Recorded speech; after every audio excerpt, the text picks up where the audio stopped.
So you're ready to begin your assessment. I'm going to start by explaining a little bit about the dashboard, which you can see here, what information it provides, and how it acts as a doorway to your assessment. You'll notice the 5 colored boxes, which represent the 5 dimensions of the standard. If you use your mouse to scroll over any one of these boxes, you'll notice that it gives you information about that dimension, including the number of questions within. There are a total of 88 questions across all dimensions of the tracker. You'll see each box provides a breakdown of how many required questions there are and how many recommended questions there are. In the standard, clauses use language like shall and should. We've mirrored that structure in the tracker, but instead we use the term required for the shalls and recommended for the shoulds. But regardless of whether an item is designated required or recommended, all items have value and all are important to campus mental health. Now, which items are recommended versus required is clearly indicated. Each dimension has its own category or domain called recommended, and recommended items have a star next to them. Now, when you click on a dimension, you'll see a list of other domains within that dimension. You might notice the addition symbols here, and this is because these domains are expandable and collapsible.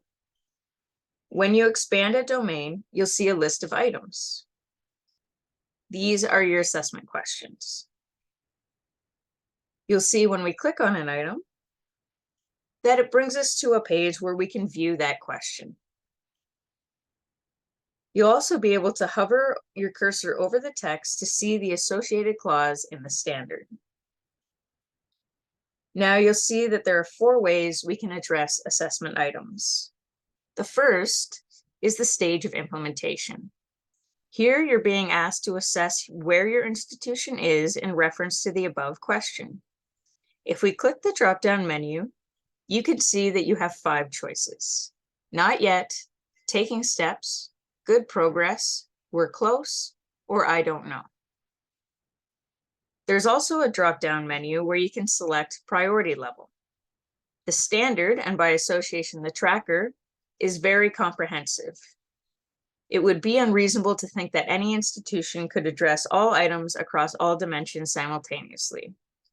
Rather, we've embedded an option where you and your collaborators can prioritize items as low, moderate, or high in the order that you want to see them addressed. Lastly, we have these 2 text boxes labeled rationale and additional factors. And these are meant to support your stage of implementation response. Choosing a stage of implementation is a very subjective exercise, but by adding these 2 text boxes, users have an opportunity to provide additional information to support their selection. As you can see, you can input a description of your rationale for selecting your rating, such as by listing any metrics or indicators you used or sources you drew from. If there are any documents you used in determining your response to the question, you can include details on where those documents are stored. In addition, any contextual factors that influenced your selection can be input into the second text box. Now, that concludes our brief assessment orientation. Good luck with your assessment. And if you run into any issues or have any questions, please feel free to email us at info@mentalhealthtracker.ca.